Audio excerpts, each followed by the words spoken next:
মানুষ, আমি তোমাকে এত চমৎকার করে সৃষ্টি করেছি, তারপর তুমি কিভাবে আমাকে ভুলে গেলে? কিভাবে তুমি আমাকে ভুলে গেলে? আমি তো তোমাকে সৃষ্টি করেছি এবং তোমার যত রিজিক প্রদান করি সব তো আমি করে থাকি, তুমি কিভাবে আমাকে ভুলে গেলে? লাতারকাবুন্না তাবাকান আন তাবাক ফামা লাহুম লা ইউমিনুন। তোমরা তো আমার কাছে আসতে হলে তোমাকে অনেক কাঠ খড়ি পুড়িয়ে আমার কাছে তোমাকে আসতে হবে। ফালাক্তাহামাল আকাবা ওয়ামা আদরাকা মাল আকাবা ফাক্কু রাকাবা আও ইতআমুন ফি ইয়াউমিন যী মাসগাবা ইয়াতীমান যা মাকরাবা আও মিসকিনান যা মাতরাবা সুম্মা কানা মিনাল্লাযীনা আমানু ওয়া তাওয়াসাউ বিল হাক্কি ওয়া তাওয়াসাউ বিল মারহামা উলাইকা আসহাবুল মাইমানা।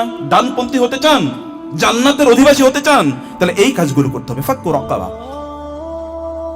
ফালাক্তাহামাল আকাবা, তোমাকে গিরিপথ অতিক্রম করতে হবে।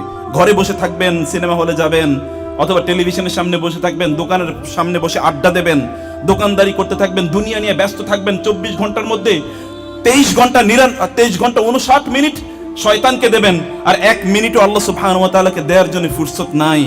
আর আপনি আল্লাহ সুবহানাহু ওয়া তাআলার প্রিয়তম বান্দাদের অন্তর্ভুক্ত হয়ে যাবেন। এতই সহজ, এটা এতই সহজ। আল্লাহর জন্য সময় নাই, শয়তানের জন্য সব সময় বরাদ্দ করে রেখেছেন। শয়তানের জন্য সময়ের অভাব নাই, কিন্তু মহান আল্লাহ সুবহানাহু ওয়া তাআলাকে দেওয়ার মতো সময় নাই। রাসূলুল্লাহ সাল্লাল্লাহু আলাইহি ওয়াসাল্লাম তিনি আমাদেরকে এই জন্য বলেছেন, ইখতানিম খামসান ক্বাবলা খামসিন শাবাবাকা ক্বাবলা হারামিক ওয়া হায়াতাকা ক্বাবলা মাউতিক। শুরুই করেছেন তিনি যৌবন নিয়ে, শেষ করেছেন তিনি জীবন দিয়ে। তুমি 5টি জিনিসকে ব্যবহার করো, এই 5টি জিনিস তোমার কাছ থেকে নিয়ে যাওয়ার পূর্বে। তোমাদের একটি তোমার যৌবন, আর হলো তোমার জীবন। Everything relates to your time. আপনার সময়ের সাথে এটি সম্পৃক্ত। আপনি সময়কে কিভাবে কাজে লাগাচ্ছেন, আপনি সময়কে কি করছেন, আল্লাহ সুবহানাহু ওয়া তাআলার জন্য কতটুকু বরাদ্দ রেখেছেন, আল্লাহর জন্য কি আপনার সময় আছে কিনা? আল্লাহর জন্য যদি আপনি সময় রাখেন, আল্লাহ সুবহানাহু ওয়া তাআলা সময়ের মধ্যে বারাকা প্রদান করবেন। ইমাম নববী রাহিমাহুল্লাহ কত বছর বেঁচে ছিলেন? ইমাম সারাখসি রাহিমাহুল্লাহ কত বছর ছিলেন? অথবা ইমাম শাফি রাহিমাহুল্লাহ কত বছর বেঁচে ছিলেন? কিন্তু এই লোকগুলো যে কাজ করে গিয়েছে, গোটা দুনিয়ার কোটি মানুষ একত্রিত করলেও এত কাজ করতে পারবে না। ইমাম বুখারী হাদিস কালেকশনের জন্য যে স্টাইল, যে আন্দোলন তৈরি করে দিয়েছেন, জগৎবাসী এরকম আরেকটা বুখারী চোখে দেখে নাই। কিন্তু কত বছর বেঁচে ছিল? আপনাদের অনেকের চেয়েও তাদের বয়স কম, কিন্তু কি বারাকা আল্লাহ সুবহানাহু ওয়া তাআলা তাদের জীবনে দিয়েছেন। ইবনে তাইমিয়া কত বছর, অধিকাংশ সময় তো কারাগারেই কাটিয়েছেন, কিন্তু যা লিখে গিয়েছেন, আমি যদি গোটা জীবন কেবলমাত্র তার বইগুলি পড়ি, তাইলেও পড়ে শেষ করতে পারবো না। তাহলে লেখলো কবে? তিনি কি ইবাদত করেন নাই? কারাগারে কাটিয়েছেন। জুলুম অত্যাচার থেকে তিনি ক্রুসেডারদের বিরুদ্ধে যুদ্ধ করেছেন। জুলুম অত্যাচারের মুখে তিনি কখন লিখলেন? আর তখন কি আর আপনাদের মতো এরকম কম্পিউটার ছিল নাকি, যেখানে মুখে বলছে আর টাইপ হয়ে গেছে, অথবা কেউ তার জন্য টাইপ করেছে, কেউ প্রিন্ট করেছে? লিখতে হয়েছে, কাগজ নাই, কলম নাই। কিভাবে লিখেছে এগুলো? বরকত দেওয়ার মালিক কে? আল্লাহ সুবহানাহু ওয়া তাআলা। আল্লাহর কাছে আসবেন না, আর বারাকা আপনি পাবেন কিভাবে? এটি আপনি প্রত্যাশা করছেন?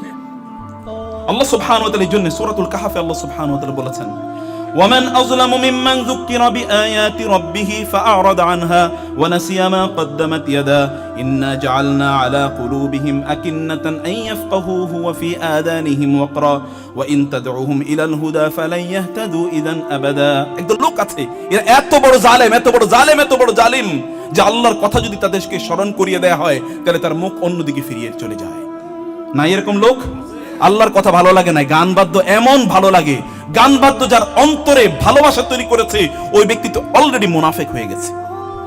মুনাফিক হয়ে যায় নাই? আল গিনা ইউমবিতু আন নিফাকা ফিল কলব। গান বাদ্য মানুষের অন্তরে নেফাকই তৈরি করে দেয়, মুনাফিক বানিয়ে দেয় ব্যক্তিকে। আর মুনাফিকের অন্তরে ঈমানের ভালোবাসা করতে গিয়ে থাকবে, ওখানে তো অলরেডি অন্য কিছু ওই জায়গা দখল করে রেখেছে। আপনার কাছে অন্য কিছু ভালো লাগে, কিভাবে আপনি ঈমানের স্বাদ পাবেন?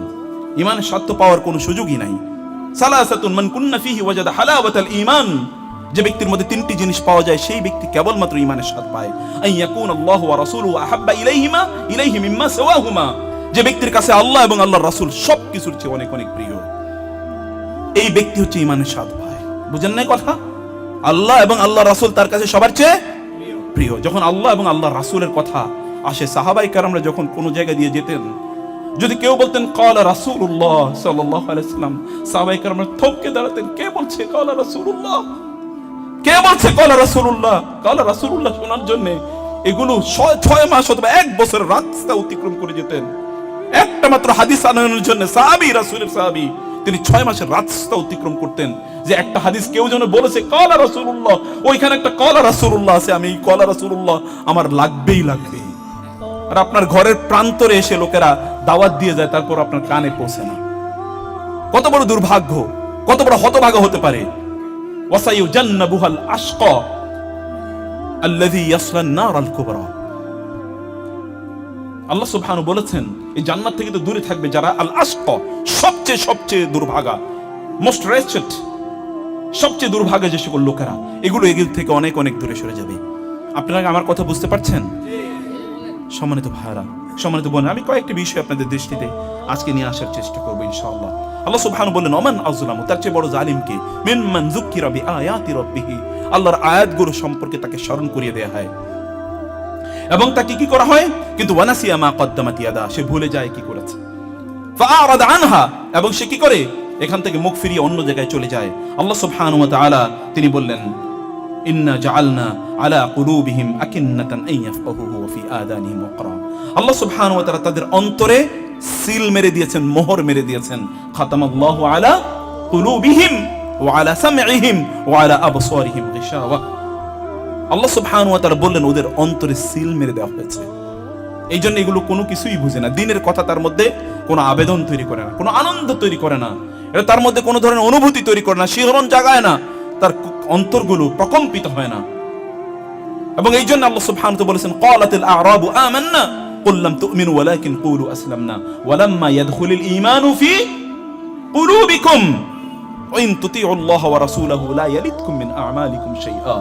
আল্লাহ তাআলা বলেন তোমার অন্তরে এখন ঈমানই পৌঁছে নাই। আল্লাহ বলছেন সুবহানাহু ওয়া তাআলা আম্মা ইউশরিকুন, আল্লাহ তাআলা বলছেন যে এদের অন্তরে এখন ঈমান পৌঁছে নাই। বুঝেন নাই?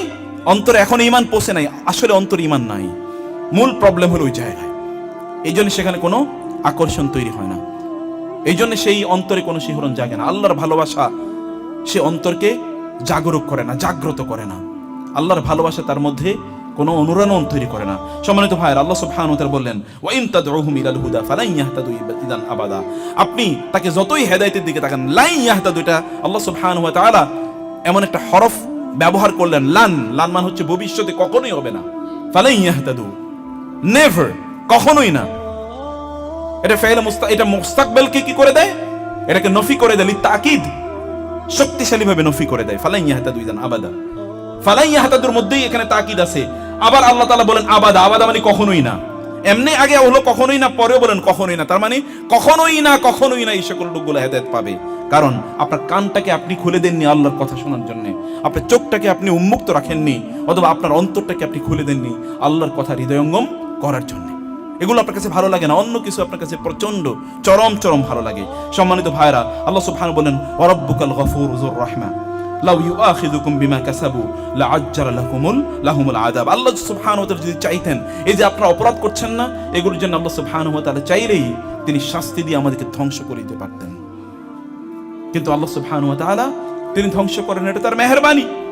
বাল্লাহুম মাউইদুন লা ইয়াজিদু মিন দুনিহি মাউইলা। কিন্তু আল্লাহ সুবহানাহু ওয়া তাআলা তো একটা নির্ধারিত সময় আছে, একটা ওয়াদাকৃত সময় আছে কখন আল্লাহ সুবহানাহু ওয়া তাআলা ধরবেন।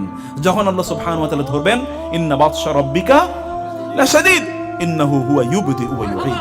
আল্লাহ সুবহানাহু ওয়া তাআলা যদি ধরেন তাইলে তখন আর আল্লাহ সুবহানাহু ওয়া তাআলা ছাড়েন না। লাশাদীদ, প্রচন্ড কঠোর তোমার রবের ধরা। তুমি দেখো না তোমার রব অতীতের বহু জাতিকে কিভাবে ধ্বংস করে দিয়েছেন। এই কথা আল্লাহ সুবহানাহু ওয়া তাআলা বললেন ওয়াতিলকাল কুরা আহলাকনাহুম লাম্মা যালামু ওয়া জাআলনা লিমাহলিকিহিম মাউইদা। আমি এরকম বহু জাতিকে আগে ধ্বংস করে দিয়েছিলাম এবং তাদেরকে কখন ধ্বংস করব এর জন্য নির্ধারিত সময়ও ছিল। আপনি কেবলমাত্র আপনার নির্ধারিত সময়টা জানেন না, এটি হচ্ছে প্রবলেম। আপনি হয়তো এখান থেকে চলে যাচ্ছেন, এই পথের মধ্যে হয়তো আপনার জন্য মালাকুল মউত দাঁড়িয়ে আছে, তুমি কোথায় যাও, তোমার জীবনটা আমি নিয়ে নিচ্ছি। আপনি যাচ্ছেন এখান থেকে, ওইখান থেকে আপনি নিয়ে গেলেন ফেরেশতা আপনার জীবন, তখন কোন দিকে যাবে আপনার? হয়তোবা ফেরেশতাকে বলা হবে যে ও যেখান থেকে যাচ্ছে এখান থেকে কতটুকু দূর তার বাসা আছে, অথবা তার ইন্টেনশন, তার নিয়তটা কি একবার চিন্তা করে দেখো। নিয়তের উপর ভিত্তি করেই তো কি আপনার আখিরাত পরবর্তী পুনরুত্থান হবে। তখন বোঝা যাবে যে আপনি কেন এখান থেকে গেলেন, কারণ আপনার ভালো লাগে না। কেন আপনি এখানে আসলেন না, কারণ আপনার ভালো লাগে না, অন্য কিছু আপনার ভালো লাগে। এনাফ ইজ এনাফ, আর বিচার করা লাগবে না। কাফা বিনাফসিকাল ইয়াউমা আলাইকা হাসিবা। তোমার জন্য উন্মুক্ত করে দিলাম সব, দেখো তোমার নিজের হিসাব নিকাশ তুমি নিজেই করো। প্রিয় ভাইরা, সময় থাকতে মহান আল্লাহ সুবহানাহু ওয়া তাআলার কাছে ফিরে আসা দরকার। আল্লাহ সুবহানাহু ওয়া তাআলা সূরাতুল হাজে একদল লোকের কথা, আমি মূল আলোচনা যাওয়ার আগে একটু ভূমিকা বলে রাখি আপনাদেরকে। আল্লাহ সুবহানাহু ওয়া তাআলা সূরাতুল হাজে একদল লোকের কথা বললেন, ওয়া মিনান নাসি মান ইউজাদিলু ফিল্লাহি বিগাইরি ইলমিন ওয়ালা হুদান ওয়ালা কিতাবিন মুনির সানিয়া ইতফিহি লিয়ুদিল্লা আন সাবিলিল্লাহ। আল্লাহ সুবহানাহু ওয়া তাআলা বললেন একদল লোক হচ্ছে ওয়া মিনান নাস, মানুষের মধ্যে একদল আছে, মা ইউজাদিলু ফিল্লাহি বিগাইরি ইলম, আল্লাহর ব্যাপারে তারা ঝগড়া বিবাদ করে কিন্তু একটা ফোঁটা জ্ঞানও তাদের নাই। আল্লাহর ব্যাপারে তাদের কোনো জ্ঞান নাই, কিন্তু এগুলো নিয়ে তারা সারাদিন ঝগড়া বিবাদ ইত্যাদিতে মেতে আছে। এরকম নাই?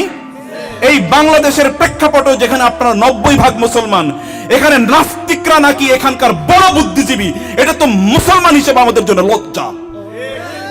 নাস্তিকরা কিভাবে বড় বুদ্ধিজীবী হয়? ও তো তার রবকে চেনে না, ওর চেয়ে এত বড় জাহেল, এত বড় মূর্খ আল্লাহর জমিনই তো নাই। সে আবার বুদ্ধিজীবী কিভাবে হয়? আবার বুদ্ধিজীবী হিসাবে তাদেরকে এই সকল মুসলমানরা পরিচয় করে দেয়। তাদের সামনে এরা এতটা স্পর্ধা, তাদের সামনে ওরা কথা বলে, তাদের সামনে মিডিয়াতে এসে এরা কথা বলে। যদি সাহাবায়ে কেরামদের যুগ হতো, আপনার মনে হয় একটা লোক কথা বলতে পারতো? তাহলে আপনার ঈমান কোন লেভেলের আছে? কোন লেভেলে আপনার ঈমান আছে? ঈমানই তো নাই। আল্লাহ সুবহানাহু ওয়া তাআলা যে চেনে না, ওর চেয়ে বড় জাহেল কে আছে? স্রষ্টাকে যে চেনে না, তার চেয়ে বড় জাহেল কে আছে? ওমিনান নাসি মান ইউজাদিলু ফিল্লাহি বিগাইরি ইলম, আল্লাহ বলছেন কোনো ইলম নাই, ওয়ালা হুদান, তার কোনো হেদায়েত নাই, ওয়ালা কিতাবিন মুনির, ও তো কোনো বই পড়ে নাই, ও তো যা পড়ছে সব শয়তানের পুঁথি, শয়তানের লিখিত পাঠ্যপুস্তক সে পড়েছে। আল্লাহ সুবহানাহু ওয়া তাআলা দেয়া সিলেবাস একটাও পড়ে নাই। আল্লাহর সিলেবাস কেবলমাত্র মানুষকে আলোকিত মানুষ বানাতে পারে। আর আল্লাহর সিলেবাসের বাইরে যে যাই কিছু করুক না কেন, যে যাই পড়ুক না কেন, ও তো অন্ধকারের গহ্বরের কীট, অথবা অন্ধকারের কীটে, গহ্বরের কীটে, অথবা জানোয়ারেও পরিণত হয়। ও তো জানোয়ার, ও কিভাবে আবার বুদ্ধিজীবী হয় অথবা জ্ঞানী হয়? কে তাকে জ্ঞানী বলেছে? মহান আল্লাহ বললেন ওর মূর্খ। আল্লাহ বলেছেন উলাইকা কাল আনআম, এগুলো গরু ছাগল। আর আল্লাহ সুবহানাহু বলেছেন বালহুম আদাল, গরু ছাগলের চেয়েও খারাপ। এগুলোরে গরু ছাগল বললেও গরু ছাগলের লজ্জা দেয়া হয়, এগুলো তার চেয়েও খারাপ। কিন্তু তারাই তো আপনাদেরকে বড় বড় কথা শোনায় না? দেখেন না কত বড় বড় প্রেসক্রিপশন, এরকম করবেন, এরকম হবে, এরকম করবেন, এরকম হবে। বেটা, তোর রবকে তুই চিনোস না, তোকে কে আবার মানুষ বলে? তোকে তো আমরা মানুষ বলি স্বীকার করি না, কারণ আল্লাহ বলেছেন তুই মানুষ না, আমরা বলি নাই। তোর স্রষ্টা, তোদের স্রষ্টা বলেছেন তোরা মানুষ না। ইকরা বিসমি রাব্বিকাল্লাযী খালাক, পড়তে হলে কেবল রবের নামে পড়তে হবে। খালাকাল ইনসানা মিন আলাক, যিনি মানুষকে সৃষ্টি করেছেন রক্তপিণ্ড থেকে। ইকরা ওয়া রাব্বুকাল আকরাম, তোমার রব সবচেয়ে মহান, তার নামে তোমাকে পড়তে হবে। আল্লাযী আল্লামা বিল কলম, যিনি তোমাকে কলমের ব্যবহার শিখিয়ে দিয়েছেন। আল্লামাল ইনসানা মা লাম ইয়ালাম, মানুষ যা জানতো না তা তাকে শিখিয়ে দিয়েছেন। ওয়া আল্লামা আদামাল আসমাআ কুল্লাহা সুম্মা আরাদাহুম আলাল মালাইকাতি ফাকালা আনবিউনি বিআসমাই হাউলা ইন কুনতুম সাদিকিন। আল্লাহ সুবহানাহু ফেরেশতাদেরকে বললেন এই জিনিসগুলোর নাম বলো তো দেখি। ফেরেশতারা বলতে পারল লা ইলমা লানা ইল্লা মা আল্লামতানা, আমাদের তো কোনো জ্ঞান নাই, আমরা কিভাবে বলবো? আপনি যা শিখিয়েছেন তার বাইরে তো কোনো জ্ঞান নাই। কিন্তু আল্লাহ সুবহানাহু ওয়া তাআলা আদমকে বললেন আনবিউহুম বিআসমাইহিম, ফালাম্মা আনবাআহুম বিআসমাইহিম ক্বালা আলাল আকুল লাকুম ইন্নী আ'লামু গায়বাস সামাওয়াতি ওয়াল আরদ ওয়া আ'লামু মা তুবদুনা ওয়া মা কুনতুম তাকতুমুন। তোমরা যা প্রকাশ করেছো, যা তোমরা গোপন করতে, আমি সব জানি। আমি জানি কেন আমি আদমকে সৃষ্টি করেছি। এটা তো জ্ঞানের জাতি। এই জাতি তার জ্ঞান দ্বারা তার রবকে চিনবে।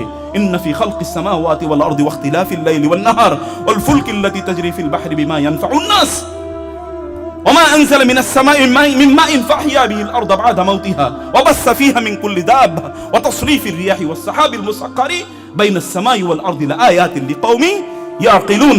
আকল ওয়ালা লোকদের জন্য তো সবকিছুর মধ্যে আল্লাহ সুবহানাহু ওয়া তাআলার অস্তিত্বের নিদর্শন আছে। সবকিছুর দিকে তাকিয়ে ও বলে ওয়াও, এত বড় মহাবিশ্ব। মহাবিশ্ব কে সৃষ্টি করেছে? রব সৃষ্টি করেছে। রবের সৃষ্টি দেখে যদি তুই ওয়াও বলতে হয়, তোমাকে ওয়াও বলতে হয়, তোমাকে এত বড় বড় চক্ষু তোমার ছানা বড় হয়ে যায়, তাহলে সেই মহান রব কত বড় এটা বুঝো না? রাসূলুল্লাহ সাল্লাল্লাহু আলাইহি ওয়াসাল্লাম বললেন ইযা ক্বারাআ ইবনু আদম আস-সাজদাতা, অর্থাৎ ইবনু আদম যখন কোরআনে সাজদার আয়াত পড়ে, ফাসাজাদা, সে সিজদা তখন করে, বাকা ইবলিসু, ইবলিস তখন কি করে? কাঁদতে থাকে, চিৎকার করে এবং বলতে থাকে যে ইবনু আদমকে, বনি আদমকে আল্লাহ তাআলা সিজদা করার নির্দেশ করেছেন, ওরা সিজদা করেছে ফালাহুল জান্নাহ, এই সিজদার কারণে ও জান্নাতে চলে যায়। আর আমাকে সিজদা করতে আদেশ করা হয়েছিল, আমি সিজদা করিনি। আর ফালিয়ান নার ওয়াইহি ওয়াইলাতি, হায় আমার দুর্ভোগ, হায় আমার দুর্ভোগ, আমাকে সিজদা করতে বলা হয়েছিল, আমি সিজদা করিনি, এজন্য জাহান্নাম আমার জন্য নির্ধারণ করা হয়েছে। বনি আদমকে সিজদা করতে বলা হয়েছে, ও সিজদা করার মাধ্যমে আল্লাহর নৈকট্য অর্জন করতে পেরেছে। ওয়াসজুদ ওয়াকতারিব, ওয়াসজুদ ওয়াকতারিব, তুমি সিজদা করো আল্লাহর জন্য, আল্লাহ সুবহানাহু ওয়া তাআলা তোমাকে তার নৈকট্য প্রদান করবেন। মর্যাদা তো এইখানে, মর্যাদা এই কপালে, যে কপাল আল্লাহ সুবহানাহু ওয়া তাআলার জন্য অবনত হয়, সেই কপালের জন্য আল্লাহ সুবহানাহু ওয়া তাআলা মর্যাদা নির্ধারণ করে রেখেছেন, আর কারোর জন্য না। ওয়ালিল্লাহিল ইজ্জাতু ওয়া লিরাসূলিহি ওয়া লিল মুমিনিন ওয়ালাকিন্নাল মুনাফিকিনা লা ইয়ালামুন। ওরা বলে লা ইর রাজানা ইলাল মাদিনাতি লা ইউখরিজান্নাল আ'আজ্জু মিনহাল আযাল, মুনাফিকরা বলতো মদিনায় ফিরে যাই, তারপর আমাদের মধ্যে সম্মানিত যারা এলিট, যারা এখন সমাজে এলিট, কারা কারা এলিট? এই ওলামায়ে কেরাম, এরা এলিট নাকি সমাজে? কি মনে হয় কারা এলিট? যারা রাতের বেলা অন্ধকারে স্ত্রীকে রেখে ওইখানে নর্তকী পাড়ায় যায়, অথবা যাদের সাদা পানি, বিশুদ্ধ খাবার যাদের পেটে জোটে না, হারাম নীল অথবা লাল পানি যাদের পেটের একমাত্র খাদ্য, ওই সকল লোকগুলো নাকি সমাজের এলিট। ওরা তো সমাজের কিট, সমাজের কিটগুলো সমাজের এলিট হয়ে যায়। আর যারা আল্লাহ সুবহানাহু ওয়া কাছে এলিট, যারা মহান আল্লাহ সুবহানাহু ওয়া কাছে সবচেয়ে বেশি মর্যাদাবান, তাদের কোনো মর্যাদা নাই। তুমি মর্যাদা দেয়ার কে? মর্যাদা দেয়ার মালিক কে? মালিকাল মুলকি তুতিল মুলকা মান তাশা ওয়া তানজিউল মুলকা মিম্মান তাশা ওয়া তুইজ্জু মান তাশা ওয়া তুযিল্লু মান তাশা বিয়াদিকাল খায়র ইন্নাকা আলা কুল্লি শাইইন কাদির। মর্যাদা এবং সাম্রাজ্য, রাজত্ব দেয়ার মালিক কে? আল্লাহ সুবহানাহু ওয়া তাআলা। সর্বশেষ যে ব্যক্তি জান্নাতে যাবে, তার জন্য যে জান্নাতটা দেওয়া হবে, জান্নাতটা দুনিয়ার 10 গুণ সমান। তাহলে রাজত্ব কার? আল্লাহ সুবহানাহু ওয়া তাআলার রাজত্ব। এই রাজত্বের মালিক কে করবেন? আল্লাহ সুবহানাহু কাদেরকে করবেন? ওয়ালাকাদ কাতাবনা ফিজ জাবুরি মিন বাদিয যিকরি আন্নাল আরদা ইয়ারিসুহা মিন ইবাদিয়াস সালিহুন। আমি বলে দিয়েছি তাওরাতে, ইনজিলে, সকল কিতাবে আমি বলে দিয়েছি, এই জমিনের মালিক তো হবে আমার একমাত্র দিনদার বান্দারা। দিনদার বান্দারা এই জমিনের মালিক হবে। একবার ঘুরে দেখেন, যারা আল্লাহ সুবহানাহু ওয়া তাআলা, আল্লাহওয়ালা যারা আল্লাহর দিনদার, যারা আল্লাহ সুবহানাহু ওয়া তাআলাকে ভালোবাসে, গোটা পৃথিবী তাদের জন্য উদ্বেলিত, গোটা পৃথিবী তাদের ভালোবাসায় সিক্ত। মুহাম্মদুর রাসূলুল্লাহ সাল্লাল্লাহু আলাইহি ওয়াসাল্লামের জন্য যদি বলা হয় যে জীবন দেয়া হোক, তাহলে কোটি কোটি মানুষ মুহাম্মদুর রাসূলুল্লাহ এর জন্য জীবন দেওয়ার জন্য প্রস্তুত নাই? কিন্তু অন্যদের ডাইকা দেন তো, ডেকে দেখেন তো, টাকা না দিলে খুঁজে পাওয়া যায় না, এমন নাই? টাকা না দিলে একটা বারো আসবে না, টাকা দেন তারপরে আপনার কাজে আমি যাব। কিন্তু মুহাম্মদুর রাসূলুল্লাহ এর জন্য আমাদের গোটা জীবন, টাকা পয়সা তো বহুত পরের কথা, গোটা জীবন দেওয়ার জন্য আমরা প্রস্তুত।